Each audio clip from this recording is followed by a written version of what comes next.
That's our livelihood. Our whole life revolves around that caribou. We would not be here today if it wasn't for the 10. Hi, this is Tishna Marlowe, founder of Dene Couture, and I'm from Lutselk'e Northwest Territories, which is a 60-minute plane ride from Yellowknife.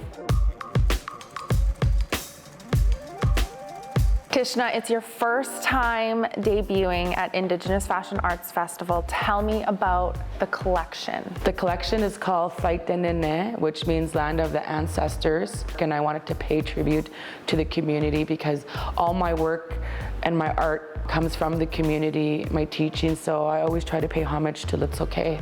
Why did you become a fashion designer? It just fell on my lap. I entered a contest in Grand Prairie, and that was my very first garment. And the sad thing was they told me that I couldn't enter it because it wasn't wearable art. And I can kind of understand that because that was in 2013, and Aboriginal fashion, to find Aboriginal clothing in 2013 was rare. So I wrote them a letter saying that this is Indigenous wearable art and art is the eye of the beholder. And I entered and won first place, and then went back to school at 43, got my costume design and cutting diploma. So I'm working in film now as a costumer. How is your Indigenous identity reflected in your work? My Indigenous identity is reflected in my work through the beading. I was taught by the matriarchs in my family. I was very fortunate to grow up with my great-grandmother who died at 105, and my grandmother and my mom and my aunts who gifted me the skills of beading and the passion for it.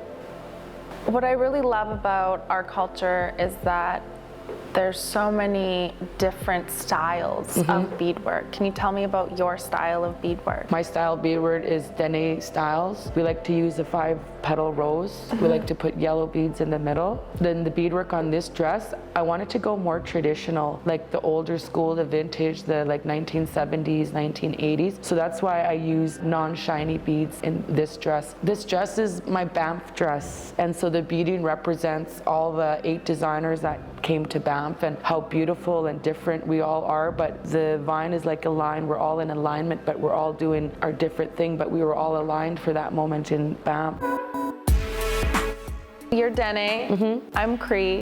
What is one thing that you want people to know about the Dene culture? The Dene culture, my people were Dene. We follow the caribou, we're nomadic. So Chippewa people are highly tied to the caribou. And that's why my people are called Dene, people of the caribou. That's our livelihood. Our whole life revolves around that caribou. We would not be here today if it wasn't for the Aten. Aten is spiritually strongly connected with the Lutselk'e people of Northwest Territories. Do you use caribou in your designs, in your work? I do use caribou in my earlier pieces. I have a caribou dress that I will be showing. Earlier in my work, I did a lot of caribou tiles. What are caribou tiles? Antlers, and I would slice them, and then I would lay them like in floral, and then I would use fish scales as sequins. In my earlier work, I dyed a lot of canvas with berries. I got farmed berries and Arctic berries and then compared it. The farm berries were like so washed out, but the Arctic berries to this day are so vibrant purple on the canvas. I did a lot of experimenting and made a lot of mistakes, you know?